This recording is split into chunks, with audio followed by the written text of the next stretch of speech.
On the 10th of December 2012, the Fielding and Platt Community Archive Project hosted a Christmas party for former Fielding employees and project volunteers at the Gloucester Quays Design Outlet. The event was recorded by media students from the University of Gloucestershire. In this short video, the attendees remember Christmas at Fielding and Platt and give their thoughts on the event.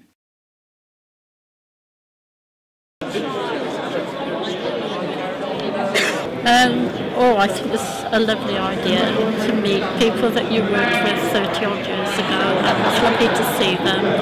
And although some of us have aged a little bit, you know, it is nice. It's a lovely get together, yeah. Very nice, very good, very friendly. I'm pleased that so many people have turned up. Yeah.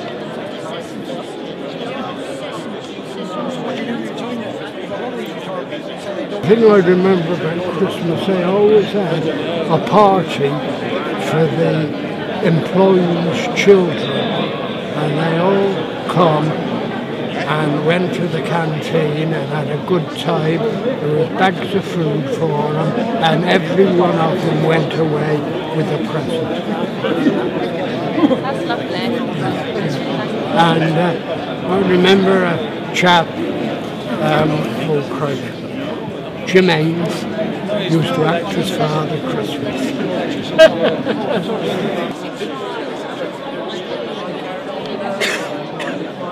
And he, amongst with a group obviously, was instrumental in getting the Christmas parties going for the children of employees.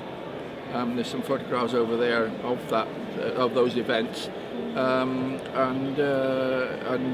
I went to the children's parties, I suppose, for I don't know, 6 or 7 years, I would guess, and they were always jolly good fun.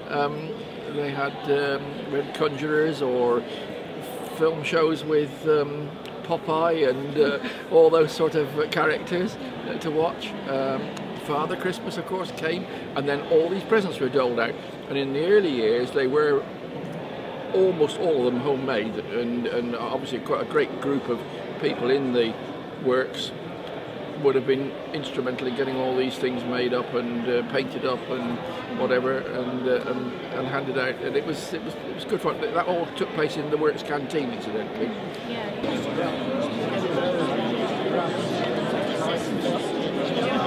That was all a bit blurred because you always used to go out the pub and come back and you couldn't remember much about it after, could you? That's about the size of it. I mean, it generally started with a pub crawl from the Cross, and we had to have a drink in each pub on the way down, and I think there were about 12. Yeah, something like that. Yeah. So you weren't usually very good in Christmas. So you, after I mean, and this is when a lot of sense. This is when you just had Christmas Day and Boxing Day off. That was it. You worked up till 4:30 or 5 o'clock on Christmas Eve. There was no days before, no days after. So you went out, and you shouldn't really have been working machinery after what you'd come back. The foreman turned the blow out to it, didn't they? Well, that afternoon was largely nothing much was done. Nothing. I think it was accepted.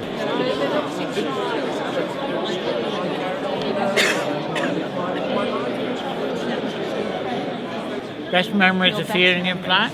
Well, as we've said before, the sheer family and comradeship. I mean, you could not. I mean, I have never, all my working life, my time at Fielding's, 20 odd years, was the finest time of my working life, and I mean that sincere.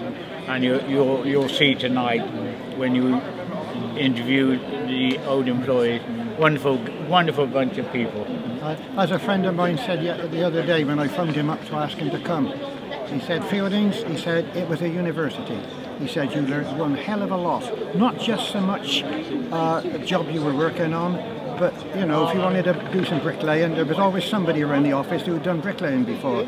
So I was able to consult somebody when I wanted to put central heat into my home. I was able to talk to somebody else who'd already done it and told me what mistakes not to make, and so on. It really was, you know, there was somebody there, you know, furniture making or anything. Somebody else had done it before, and all that information was circulated. It was absolutely wonderful. The place was a real family atmosphere, really. Everyone knew everyone. but everyone was taking the mickey out of somebody else at some point during there was something going on. Always something going on, and often you were the brunt of it, and you didn't know anything about it until it happened. But much more often, in my case, you were doing it instigators.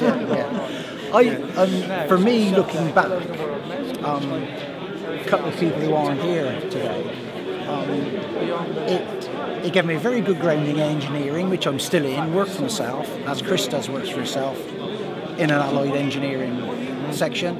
But it taught me so much about life, about how to be tolerant, how to mix with just life in general.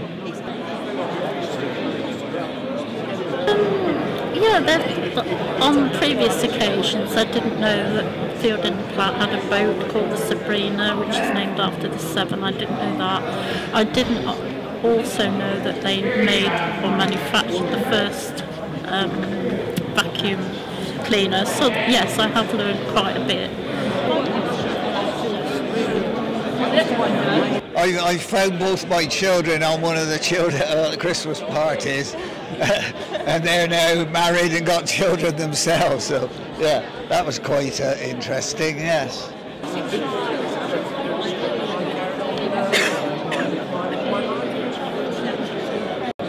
All the hydraulics stuff, really, because I was on the hydraulics section, and that started me off in hydraulics, and I kept going with that all the way through my career in engineering, really.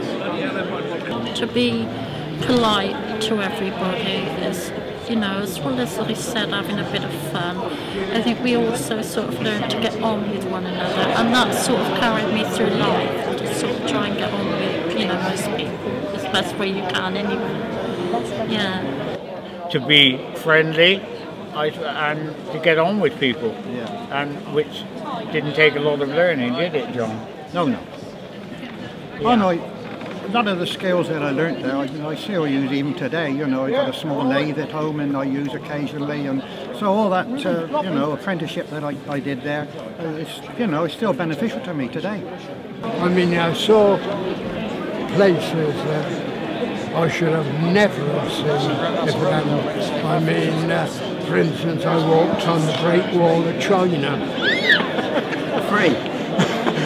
And went to see the Ming tombs. It was really fantastic. Company always was. The camaraderie was second to none. Fantastic place in which to work.